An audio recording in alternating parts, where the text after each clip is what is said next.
is the CineSnob Podcast. Welcome to episode 340. Oh boy. Welcome to episode 342 of the CineSnob Podcast. My name is Cody Villafana. Sorry about that. Did not clear my throat before we started.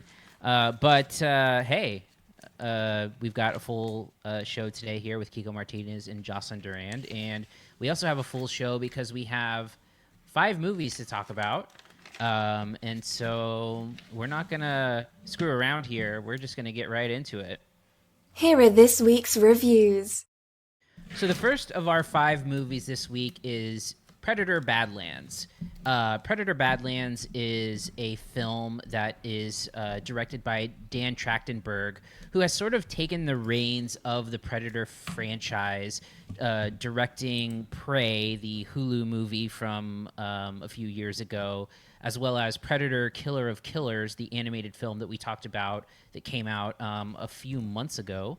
And he has made now Predator Badlands. It's the 3rd one that he's made in the franchise. And I can't remember how many Predator movies overall this is. I think it's like Kiko, you might know this better than I am. Is it like the 8th or something like that? Somewhere around there, yeah. I had counted them a week ago or so, but yeah, it's up there. If you count the Alien ones as well. Yeah, it's the 7th mainline Predators movie, and there's 2, Alien vs. Predator and Alien vs. Predator Requiem. So, so this is a film that is kind of notable because of the sort of like turning the film franchise on its head a little bit, where it features a Predator as the protagonist of the movie, where you're kind of following the movie from the Predator's perspective. And basically it's about a Predator named Deck, who essentially is sort of like the weak person. He's a runt basically of his pack and of his clan, and ends up being put in a position where he is basically going on a hunt in order to prove himself to his father that, you know, he's a worthy warrior. And as part of this hunt, goes to a planet to try to kill and destroy a creature, and on the way there meets basically like a synthetic human or robot kind of thing, played by Elle Fanning, who they agreed to sort of like reluctantly work together to also help track down the creature. She's also looking for the creature, and they sort of like join forces a little bit, and that's kind of the gist of the movie. So with Dan Trachtenberg's stuff so far, I thought Prey was fine. I was a little bit less hot on Killer of Killers than the two of you were. But for me personally, I think that I think Badlands is the best of the 3. I think this is the best Predator movie that he has made so far. I think that the sort of flipping it on its head and making the Predator, kind of like the protagonist of the movie is a really interesting idea and an interesting way to kind of crack into the franchise and give it a new perspective. Especially because I think it takes a really interesting angle at getting there with, you have this sort of like, smaller Predator, who again is the smallest one in his clan, and ends up, trying to be like super solo and macho and all this stuff, and ends up, kind of finding a new way to be, a powerful Predator. And I think those dynamics work really well. I really like Elle Fanning in this part here. She plays dual roles in the movie, and she has kind of like a sunny disposition that kind of works well against Dex, the Predator's, very serious, demeanor. And it just does a lot of clever things. It does clever things about the way that it uses language, and I really like a lot of the action sequences. And I think that one thing that's really interesting is this is a PG-13 movie, but it's still very like violent.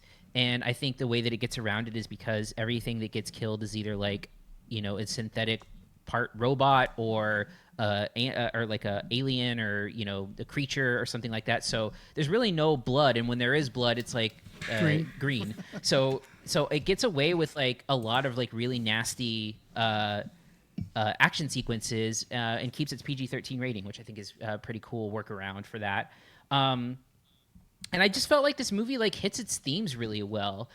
Part of it is like the easy theme of like, sometimes people are stronger as a team than they are as individuals, and I think that's like the easy one. But also there's like some really at least I think that this is meant to be there, some really great sort of like toxic masculinity themes that this thing sort of addresses, especially by the means of like comparing Deck to his father and comparing how Deck is early on as a very like self-serious warrior and the way that he sort of evolves over time. If there's any like complaints about the movie, sometimes the character design or the costume or whatever of Deck, the main predator, looks kind of like rubber, like guy in a rubber suit ish, and so sometimes it doesn't look amazing. And then also, I feel like this movie gets a little bit like cutesy sometimes, especially with the addition of like this CGI character that is like the light levity comic relief. I don't know that like all of those comic pieces work all that well, but this is definitely a lighter in tone movie than you might expect from this franchise and this type of film. But yeah, I just found myself like really engaged in the narrative. I thought that the action sequences were really well done and really creatively shot. I think it looks great. This is a $100 million budget movie, and I think it looks that way. The scale is really nice in it. And yeah, I was just like pretty thoroughly entertained, and I think it just goes a layer deeper in a lot of the themes and the thematic elements, really working well here, which I think is sometimes the thing that's missing. And so I do have to give props for that. So yeah, I thought it was a really solid entry and definitely, the best of these last few movies that has kind of like rescued the Predator franchise, where all three of these Trachtenberg movies are pretty well received.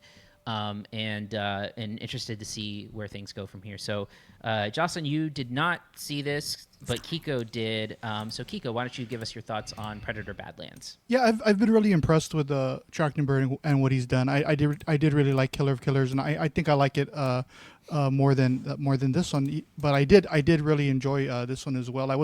I didn't feel like a bad parent taking my 9-year-old there because of the green blood. So yeah. It's pretty violent, but when you think about that, they're ripping up robots and synthetic people, it's not as bad. So he enjoyed it too. So we had a lot of fun. I thought the high stakes action was really enjoyable. But right at the beginning, I thought, wow, this is really doing something incredible, which is a great setup. Which is like give the Predator, this this storyline, and this is like an actual like character. It's not just this monster coming out of the jungle anymore. So it really surprised me at the beginning with this like father-son storyline, and you don't think about that kind of thing when you go into a Predator movie. So for me, I enjoyed it. I thought it really hit the mark. For those people that enjoy more, just mindless Predator action sequences and things like that, it might not work. Even though I did enjoy, I still think the first Predator is one of those cheesy 80s movies that just works just overall in general. And I'm still waiting for Cody and me to do one of those hand claps, or those handshakes like Schwarzenegger and what Apollo Creed do. So that's never going to happen. But anyway, I thought, I thought Elle Fanning really brought the movie down to. She grounded it. I thought she was actually the funniest part. Her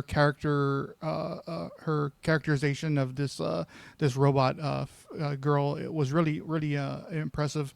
The monster little alien thing or whatever it was a baby monster, I guess, to put it bluntly. But I was just glad that it didn't ruin the movie for me, because it kind of got a little bit annoying after a while. But I was like, please don't turn into Jar Jar Binks. Whatever you do, just don't do that. But yeah, the world building was really impressive to me too. I thought it reminded me of just something, maybe not to this level, but something that James Cameron would do, which is like he just like built from the ground up, and he's like, you know what, we're gonna go into this world, we're gonna create our own plants, we're gonna create our own animals, we're just gonna do everything from the ground up. Like nothing's gonna look like it's been in another movie before, and I really thought that was great. So everything in this movie that you see, I mean, you're like, oh wow, that's pretty impressive that they were able to come up with these plants that shoot different things at you, and all these interesting things. Some of the secondary characters on the bad guy side, I didn't really care for. There's one guy that's like, I guess there's like a bunch of them. They're all just the same one. I thought that was, it reminded me of like the foot soldiers from Ninja Turtles. They they're easily defeated, easily broken, and nothing really comes out of that. So I didn't really like any of that. But I thought, from a character's perspective, I just thought everybody was just very well written. I can't believe I'm saying that about a Predator movie. It's just so funny. It kind of reminds me of like this movie is to the Predator franchise what Bumblebee was to the Transformers franchise. That's as best as I can put it. And so I was really surprised. I really enjoyed it. And I agree with Cody and hoping to see this go to a different world, a different time period. I mean, this could, with Trachtenberg in charge, anything could happen with Predator now. So.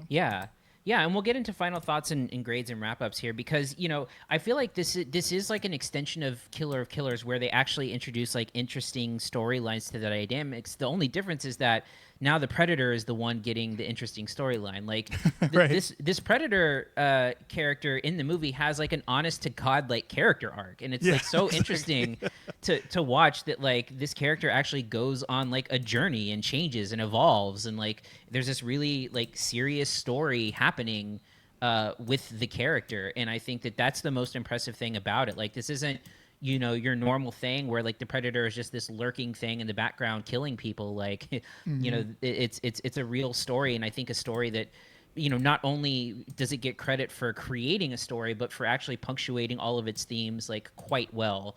There's nitpicks throughout the movie, but again, like in terms of like Predator action movie for a franchise that's like 7 movies deep, and actually like had to bounce back from kind of being a little dead. They're doing a really interesting job with it, and I just thought it was really solid, very entertaining, great action, and especially a really great story and usage of perspective and character development. So I'm giving this a solid B. I think this is a great sort of like popcorn action movie with like an actual like intriguing storyline. Yeah, same here. I thought the world building was great. I thought the tense action and it was really suspenseful. And I enjoyed the Predator as a character. I mean, that's just interesting. I wouldn't have thought, 30 years ago, I would have said something like that. I thought that the rugged Badlands setting, added danger. I thought all of the landscape was just very creative, and I really enjoyed Elle Fanning's grounding of this entire story. So I thought it was thrilling from start to finish, and I'm also giving this a solid B. Awesome. All right.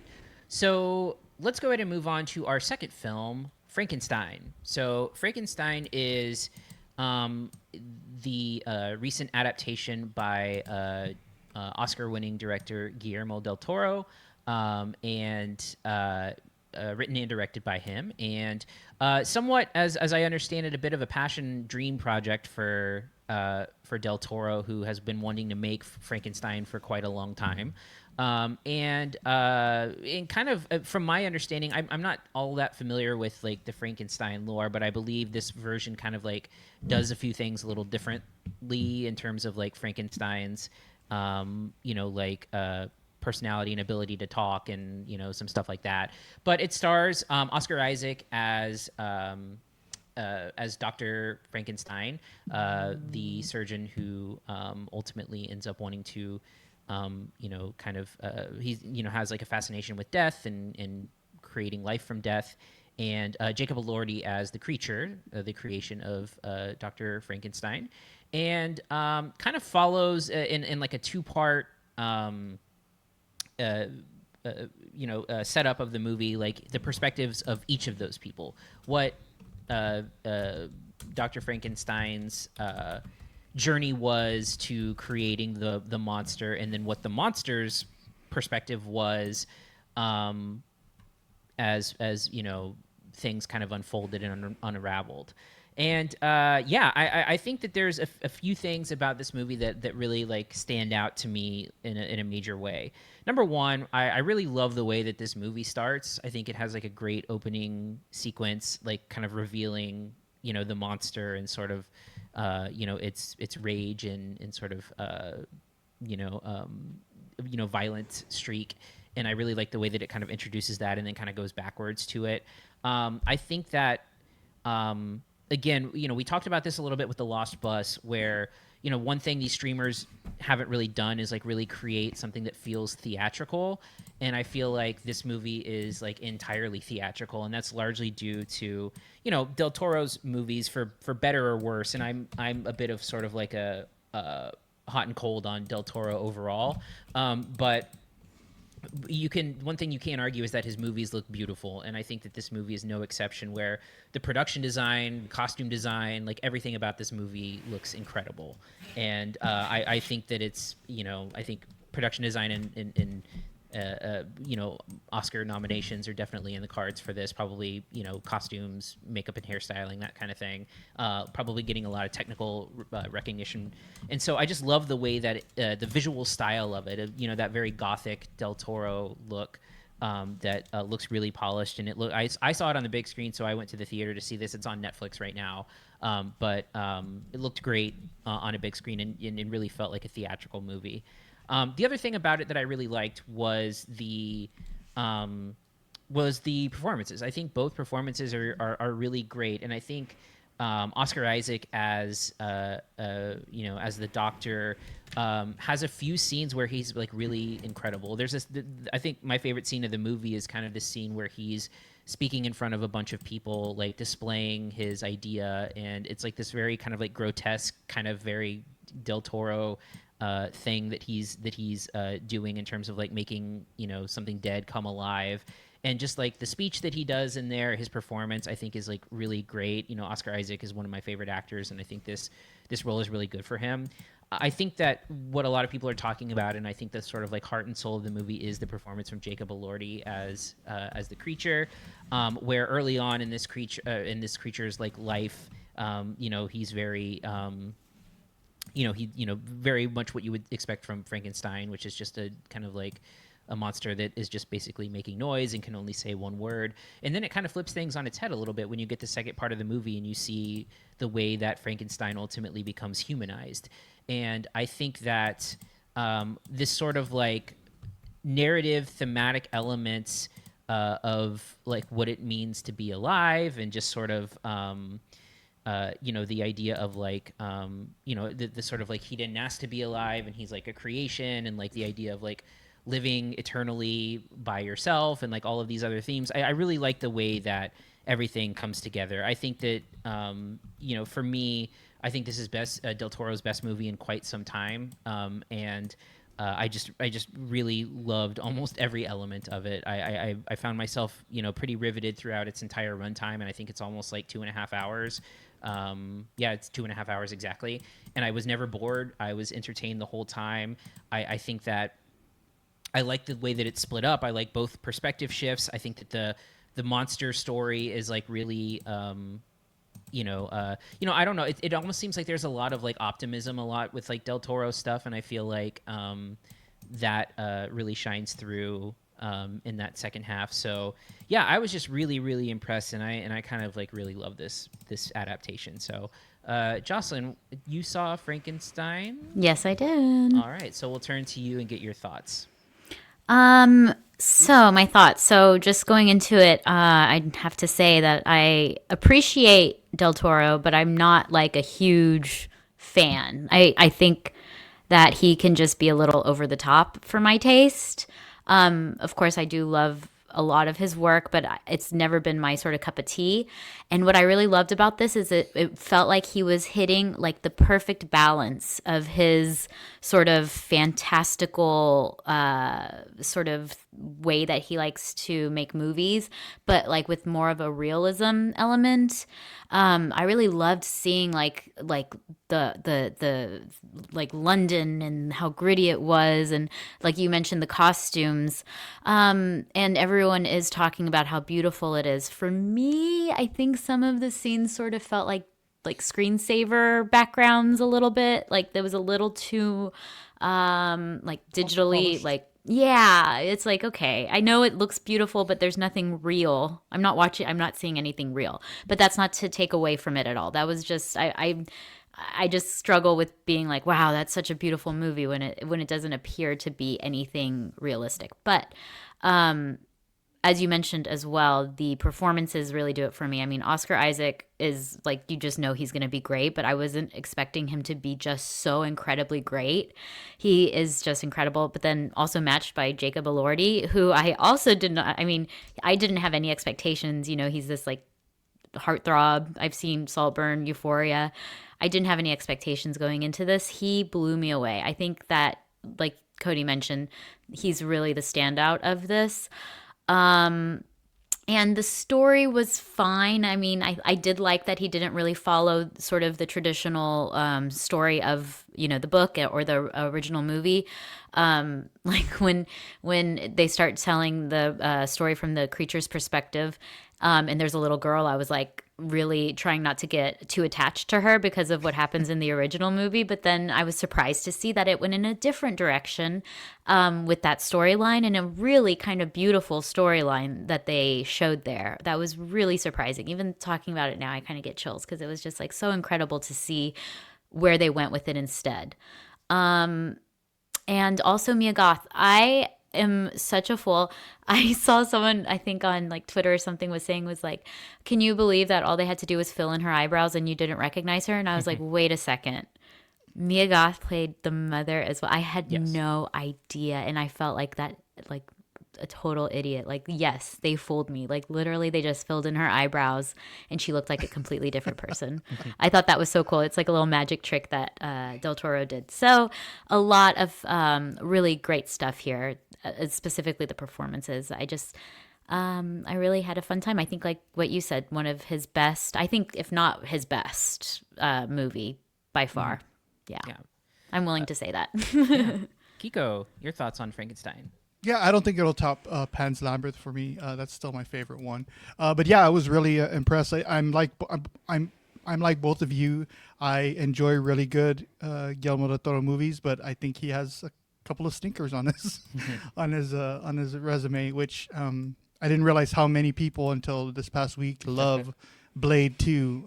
I don't understand. But anyway, this movie reminded me a lot of the film Only Lovers Left Alive. I'm sure, Cody, you saw that, where, you know, these vampires are, you know, living their life, and you kind of see what it would be like if they actually existed for thousands and thousands of years. They get bored with each other.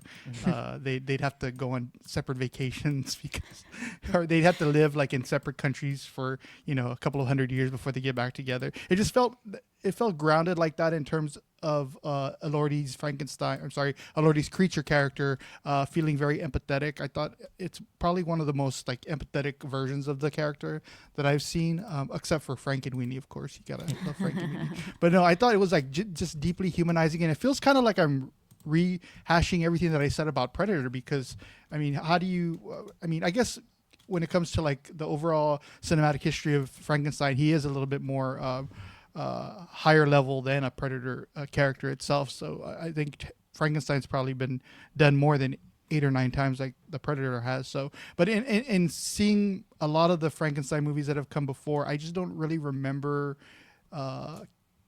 creature character evoking this much empathy rather than just the fear aspect of it. So I thought there was a lot of emotional depth behind him, and a lot of the dynamic between him and Jason Oscar Isaac's character, those relationships, especially like the feelings of isolation and the fact that, you know, he wants some kind of human connection. I thought all of that was just really beautiful.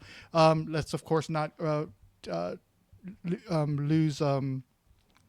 Let's not disregard anything technical in this film. I think it's going to get all the awards when it comes to production design, and especially costume. I looked up the woman that did the costumes, and she hasn't really done anything like huge before. I thought, oh, for sure she's gonna. She's never been nominated for an Oscar. I think she did like the Lord of the Rings TV show. That was probably the biggest thing that she's done so far. She's done like I think a couple of Del Toro movies like Crimson Crimson. What is it? Crimson Peak. I was gonna say Crimson Tide.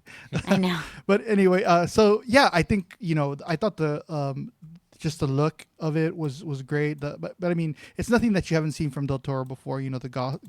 The gothic aesthetic that he uses. It's just visually beautiful. So, again, sounds like I'm rewriting what I wrote about Predator, but I just thought the world building was great. I really enjoyed the settings. I thought it, took you into this world that we've maybe seen before, but not in this type of way, that Del Toro provides. So overall, yeah, I was very impressed with Frankenstein. And it's funny that you brought up the Mia Goth thing, because I was watching it with my wife, and when the mother character comes out, she's like, oh, look, they made that actress look like Mia Goth. And then at the end, we realized that it was the same person. So that's so funny. That's funny. So anyway, a great film. Yeah. Well, let's get into final thoughts and grades. And like the movie that just keeps on coming, the word that just keeps on coming up to describe the movie is just like beautiful. It's just a beautiful movie, I think. And I think that it does something that, we're talking a little bit, to talk about the parallels between this and Predator Badlands. We're talking about like humanizing a creature.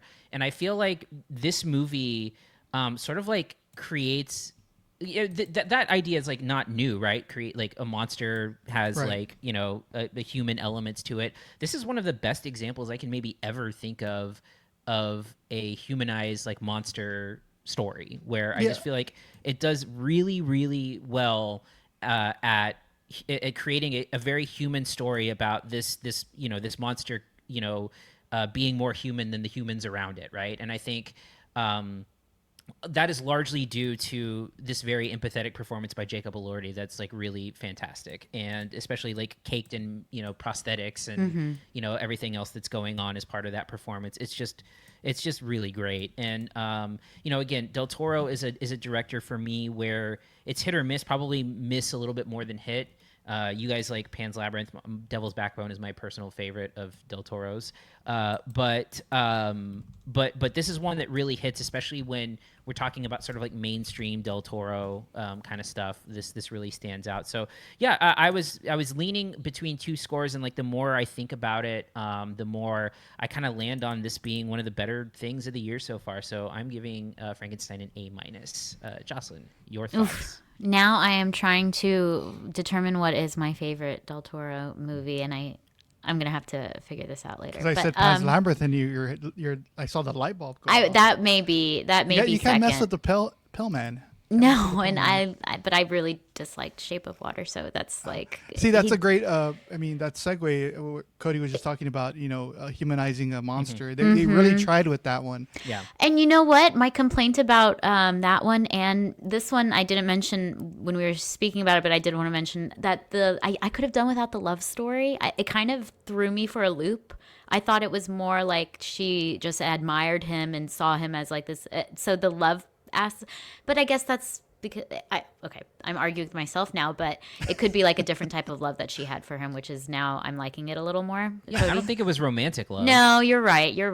It may have been a little romantic. It may have veered into romanticism, which I didn't like. But you don't think that there's like symbolism between Mia Goth playing both of those roles, right? Like the mother, like a mother, and then playing that role, and Yes, for sure. But I think that there are. Details that make it appear to be more of a romantic love than just like this innocence that they had because of the way. Anyway, but she's not going to date you. Isn't that what the kids say? She's not going to date you. That's funny. Oh, that's so true. Okay, I'm willing to put that aside if it's not romantic, but like Cody said, it's beautiful. I really enjoyed it, and I really liked where he took that story that everyone knows and has seen a million. It's like one of the most done sort of stories, and especially like a monster movie. But so I'm giving it a solid 8. All right, Kiko. Yeah, I thought the deeply humanized creature was just amazing. Elordi and Oscar Isaac are just great together every time they're on the screen. It just was a very the dynamic between them was just amazing. The dark, beautiful visuals I loved. I thought it was emotionally rich storytelling. That fairy tale magic that Del Toro brings was there in the best way possible. And I thought it was just an unforgettable take overall. And I mean, again, I'm wishy-washy with Del Toro sometimes, but I'm really looking forward to whatever he's doing next. Like, I really want him to like take on something like Dr. Jekyll and Mr. Hyde or something like that. That would be great. Yeah. Something huge like that. So I think he's always wanted to make like Lovecraft stuff. Yeah, too. yeah. So I mean, you know what you're gonna get from him. You know the kind of movies he wants to make. I think 99% of his movies have a monster in it or some kind of ghost. Mm-hmm. I think the only one was probably the Bradley Cooper one. What was it called? Oh, Nightmare Alley. I like that movie a lot. Yeah, Nightmare Alley's fine. Yeah, I don't think there was monsters in it though. Maybe there was like a version, some kind of, I don't know. There was like a freak show, right? Oh, right. I remember that one. I don't know. I don't think I could. That's not the politically correct term for that, probably. But. No, I mean, it's just there was a movie Freaks, like that was what they were called at the time. So. Yeah. So overall, I think Frankenstein was just very tragic. It was beautiful and very sad. So I am giving it not as high as everybody, but a B+. All right. Let's go ahead and go to a movie where we're probably going to have lower scores. Die My Love. Okay, good. What makes you say that? I was like, not Nuremberg. All right, let's see here. So, Die My Love is the latest film directed by Lynn Ramsey, director that I think I'm finding out that I'm not the biggest fan of.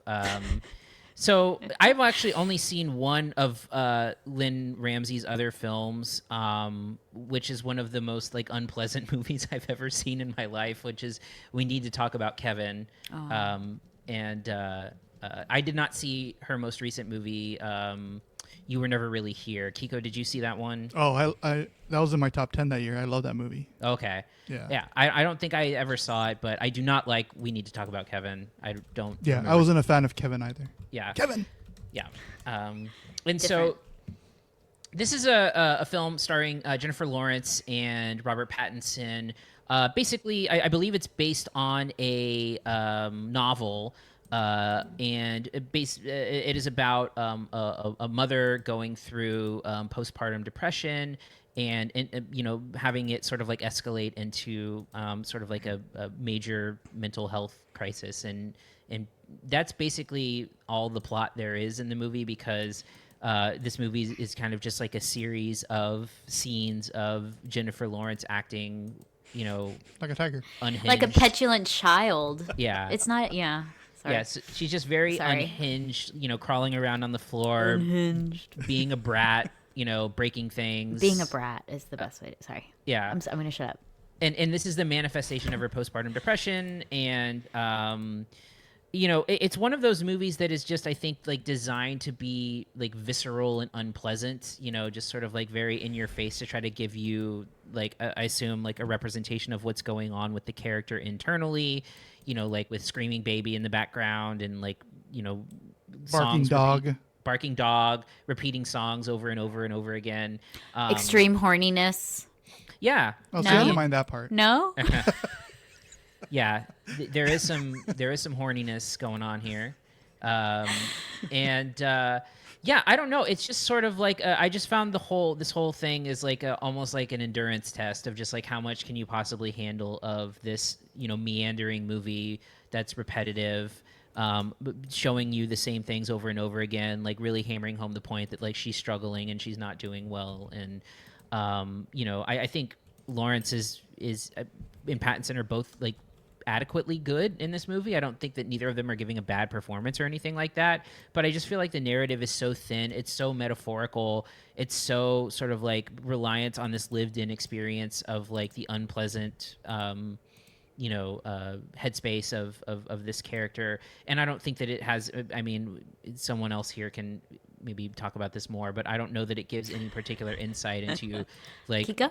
postpartum or the aftermath of having a child and everything. Also, they make this character apparently a novelist, despite the fact that she doesn't write anything at any point or act like a novelist or talk about her writing or anything like that. So they keep on referencing her writing the great American novel, and it's the biggest eye roll in history. So yeah, I just found this movie to be borderline unbearable. I just think that it's like just a deeply unpleasant experience that kind of gets out of control with its like visual representation, its like sort of headiness, and I don't think that any part of this like movie really works. So yeah, that's all I have to say about that. Kiko, why don't you give your thoughts on Die My Love? Oh man, I loved it. I'm just kidding. Yeah, I have to give it a little bit of credit for not being as unbearable as Mother, another Jennifer Lawrence movie. Mother was way better than this. Sorry. You think so? No, I better. Like No. I'm glad you mentioned that because I was I thought Mother was so much better. Okay, I'll talk. I'll let you talk. But. Yeah, so I mean, they're both psychological dramas, right? With this like internal conflict and this ambiguous storytelling. They make you both of them make you feel very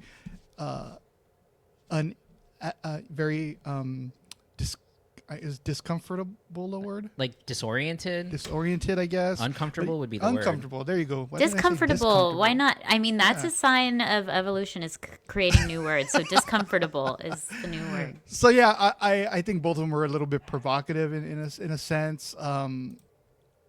But this one I was halfway through it. I was at an hour, and I made sure to remind myself, like, or note it in my head, like, wow, this movie has not said one thing at all of substance. And so I was like, well, I wonder if that's going to be the same in another hour. Like, at least maybe it's going to get better from here, and then by the end of the movie, I was like, wow, I knew I care as much as I did that first hour as I do now, because nothing happens that interested me in the least bit, like, of what they were doing. And like Cody said, I mean, I guess part of it is kind of just to pull you into this like the spiral that she's in, and kind of annoy you at times, and doing these things. But I mean, you mentioned the word meandering. It was so just unfocused.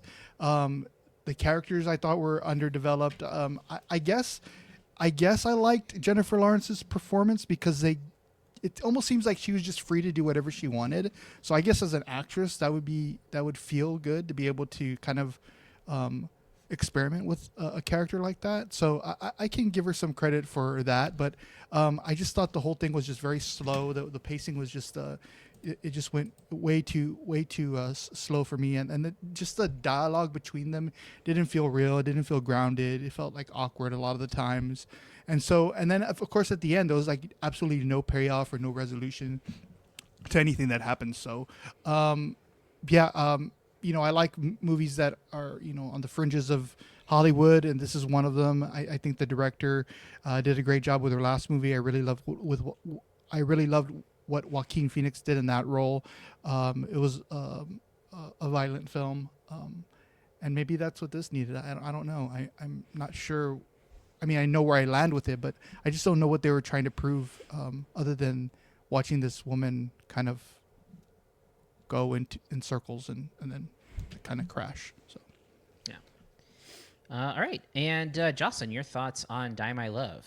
All right, I'm going to say something that's going to get me canceled, but after the movie, I was like, this is why women should not be directors, and it's a joke. It's just a joke. It is just a joke. Okay.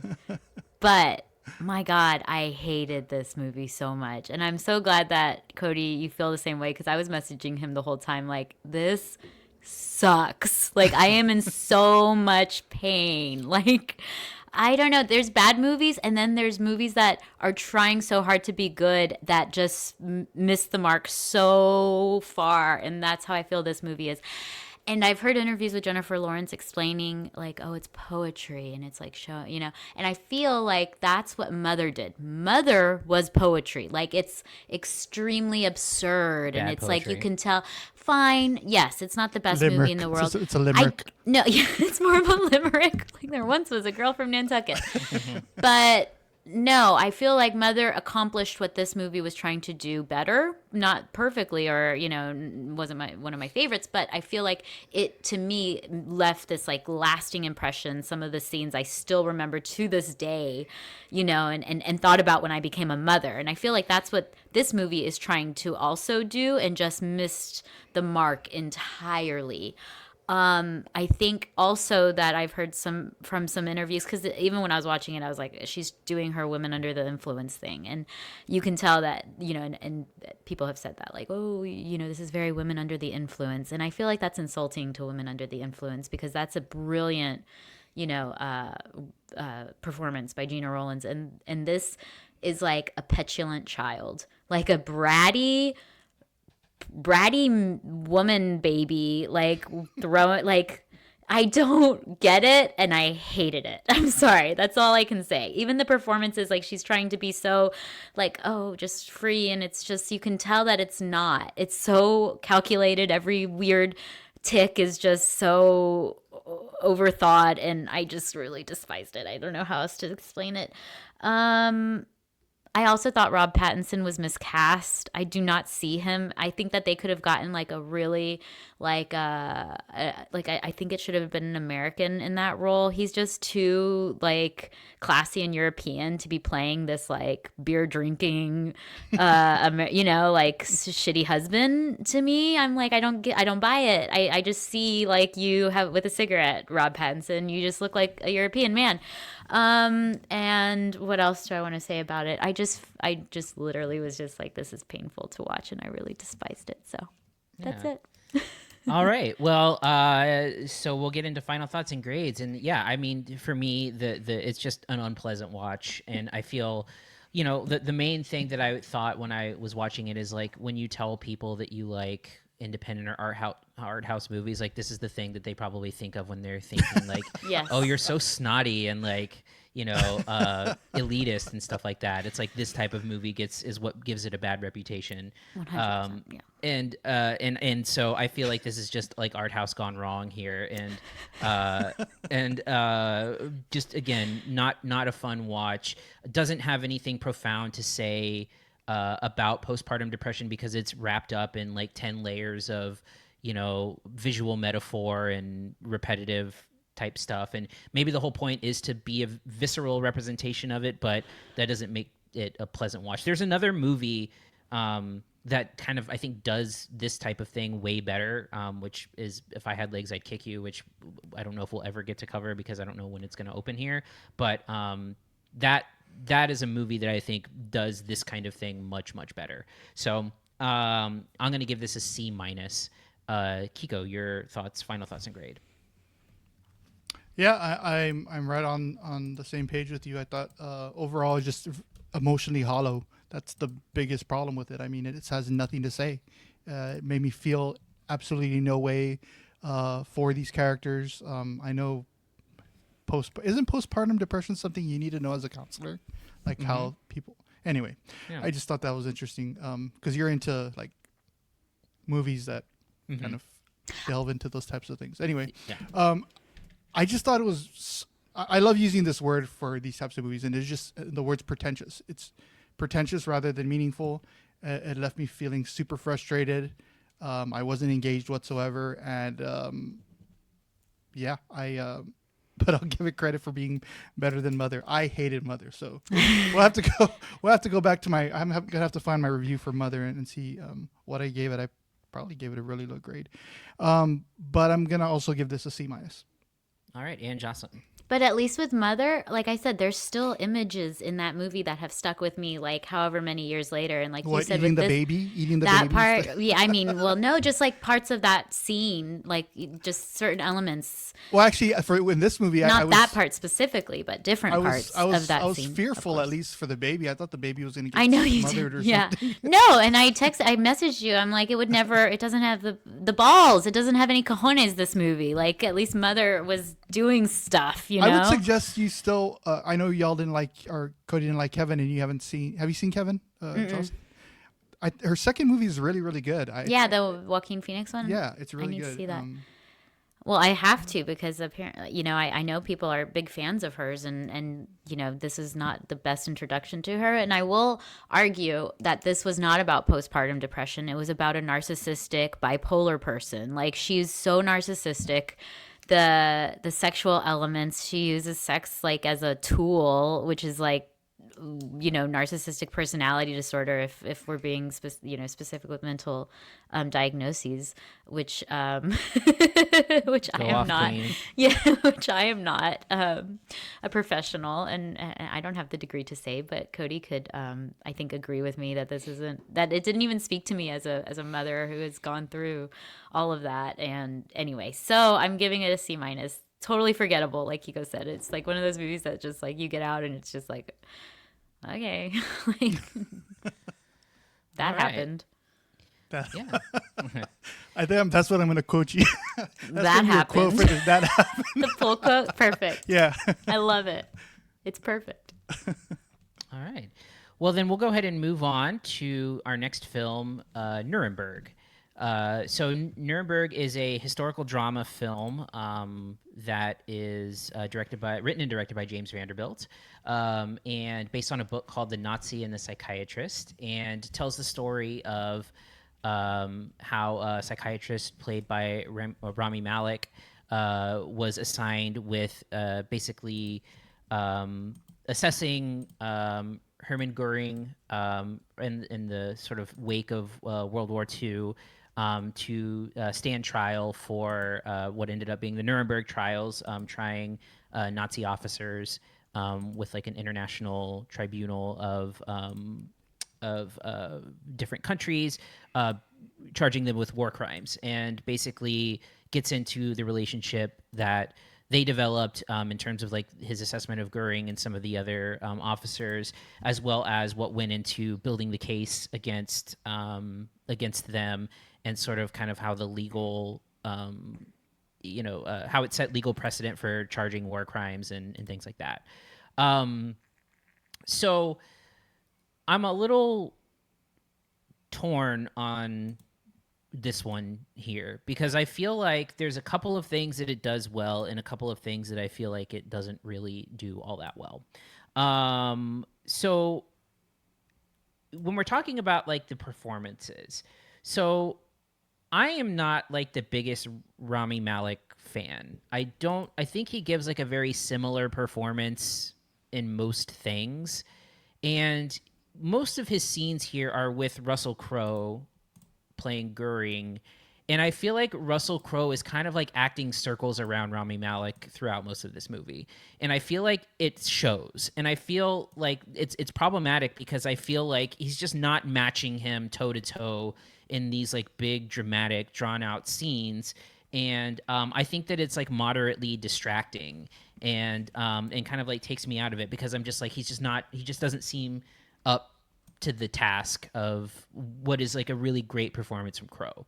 I also think that there's like some like for every okay, I'll put it to you this way. I think for every great performance, there's a like not so great performance because I also think that the best part of this movie is Michael Shannon, who I think is really great in this role. He plays Jackson. Justice. Yeah. The Supreme Court Justice, Robert Jackson, a person who's like prosecuting on behalf of the United States in the trials. And I think Michael Shannon's great. But then you've got like in smaller roles, someone like John Slattery, who I think, again, is not good in his part. I don't like John Slattery's part in this. So I just think it's like a balance of like good performances and not so good performances. I feel like the story itself is like fine. I don't know that, the story does. I mean, the movie does a lot of heavy lifting and sort of like explaining the atrocities of the Holocaust and, showing, footage and stuff like that and intertwining that in there. And, I think that piece of it is interesting. However, I think that the most interesting part of the movie is the stuff that's actually about the trials and less so the stuff about the interviews and the psychological elements of, the psychiatrist, trying to get inside the head of this Nazi officer.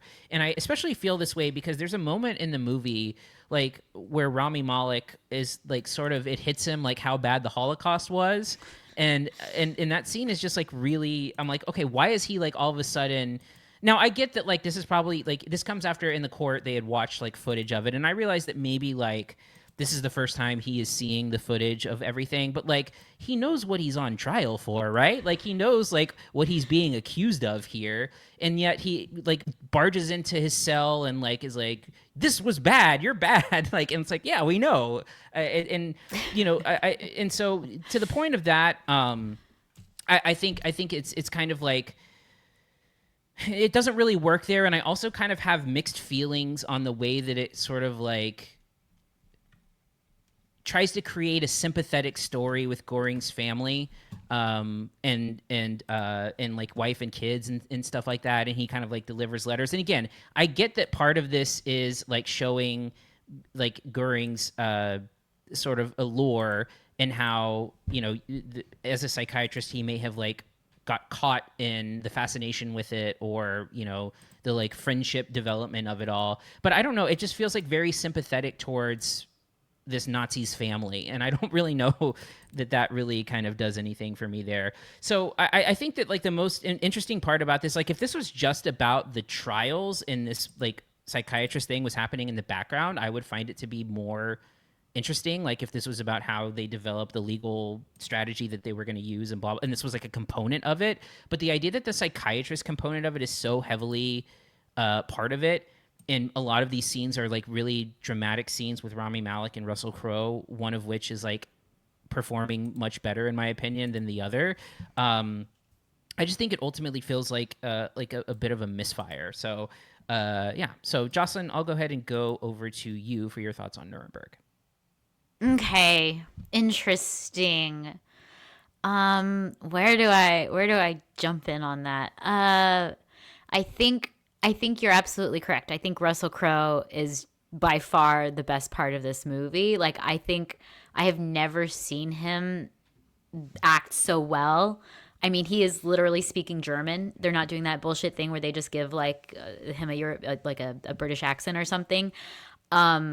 And he's charming, and it's like literally, I think it's like the role that Russell Crowe is like meant to play. I think it's like one of his career best. So that's a huge highlight. And I do agree that Rami Malek, I think he's an acquired taste. I think some people really like him, and I do tend to think he's a good actor. But I will say I agree that I think he was a little out of his element here.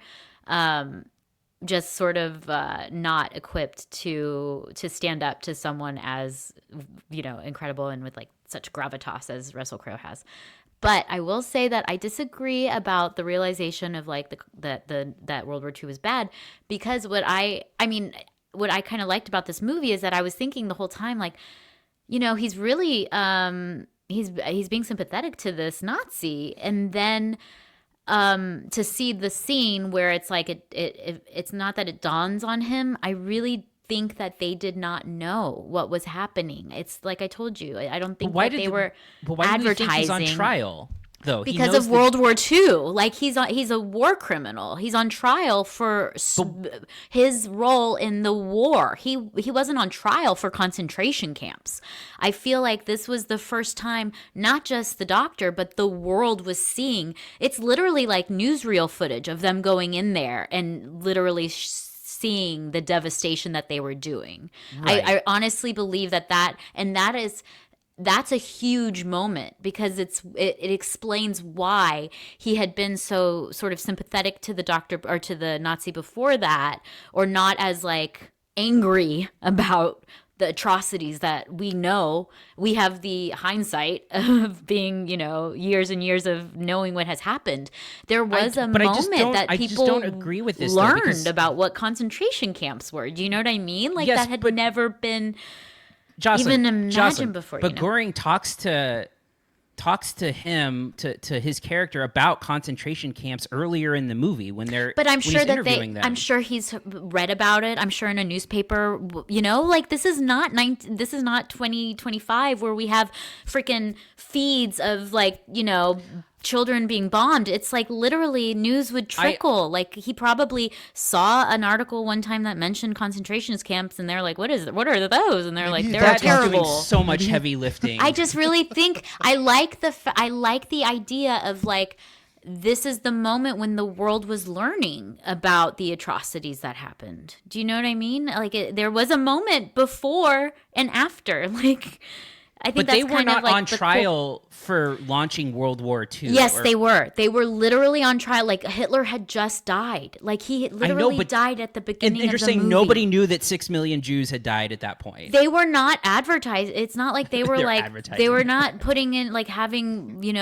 film crews come into the concentration camps to do news stories about what they were doing. I understand like, that, but in the interview process, Goering is saying he's blaming it on Himmler, saying like these were labor camps. They weren't meant for extermination, meaning that there was extermination going on and they knew that. Like that's part of the early interview process and part of his defense against the crimes that were being against him. So part of the crimes were the usage Cody, I do believe that there is camps. a difference between knowing something and then seeing with your own eyes. It's not like they literally could get a phone out of their pocket and take video and text it to someone. It took really that didn't exist back then. That's what I'm I didn't saying. Know that. But I'm saying that is literally the moment where they are seeing it for the first time because. They probably had to ship the film back from freaking Germany. You know what I mean? Do you know how long that takes? Like, you literally don't have journalists in Germany shooting World War II. Like, there are photojournalists. Stanley Kubrick was one of them, by the way. But much later, it wasn't like, it was still photography. I mean, if he had seen one image, that would have been probably incredible. He did it, and they're sitting there seeing reels of it. So that's why that moment is so impactful, and it's the power of movies. I unplugged my headphones. This is a great discussion, guys. We get I want to this go watch occasionally. It now and break the tie. Honestly, I just realized it's like why I love broadcast journalism. It is literally the difference between when I was a print journalist and when I became a broadcast journalist, and I used to look down on it. And it's like there is something totally different from reading the word concentration camp and then seeing I don't even want to talk about it because it was incredibly upsetting, but we all know the images that they were and I loved that they saved it for that moment.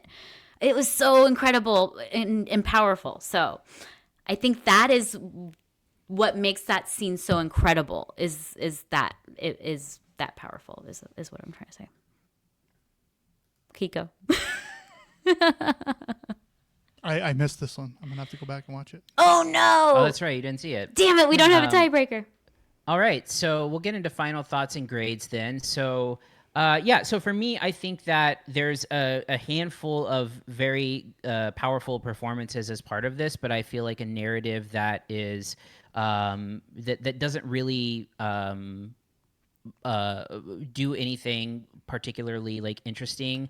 I feel like the courtroom stuff is the more interesting versus the psychological chess match that's going on, which I feel like never really leaps off of the page and off of the screen.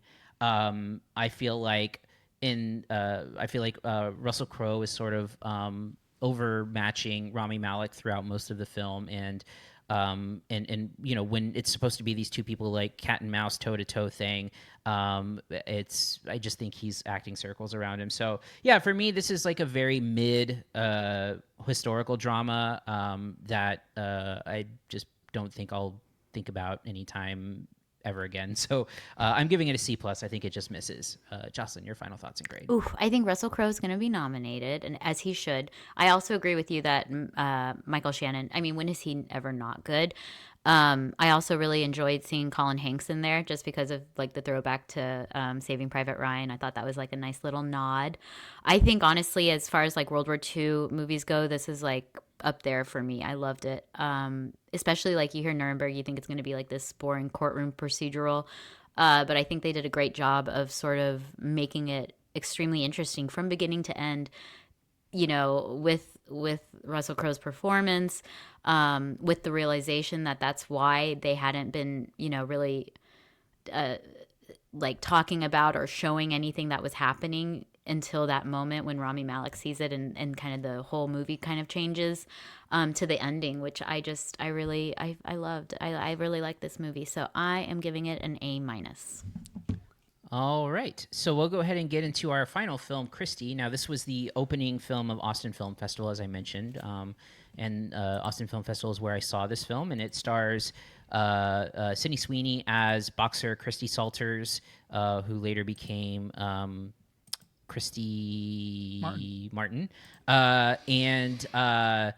So it's sort of a period piece that takes place in the late, starting at the late 80s, then in the early 90s, and then, has a few time jumps going on.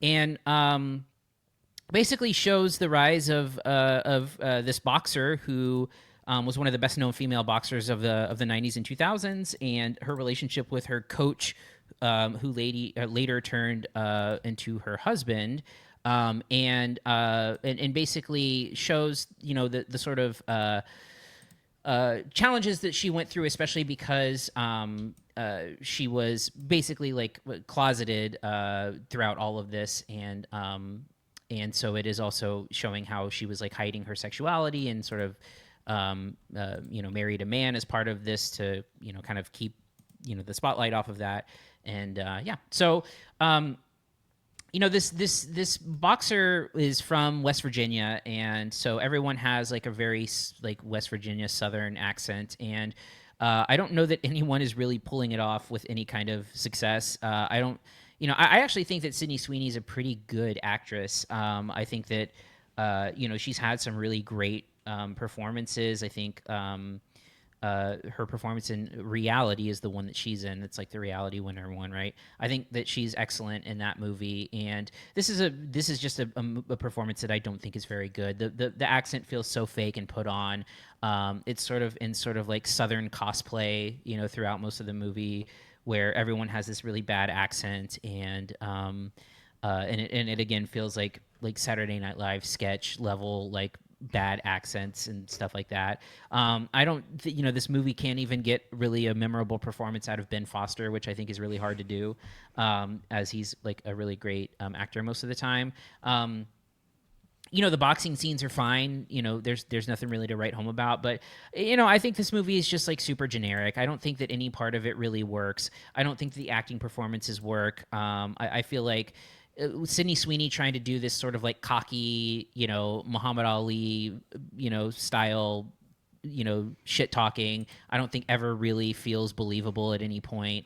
And when the movie eventually takes a turn into violence, I think it feels like a really weird tonal switch that I also don't think tracks. So yeah, I don't have a whole lot to say aside from just I think that this movie is a pretty big misfire, which sucks because I think the director is super talented, but this one just didn't work for me. But Kiko, your thoughts on Christy?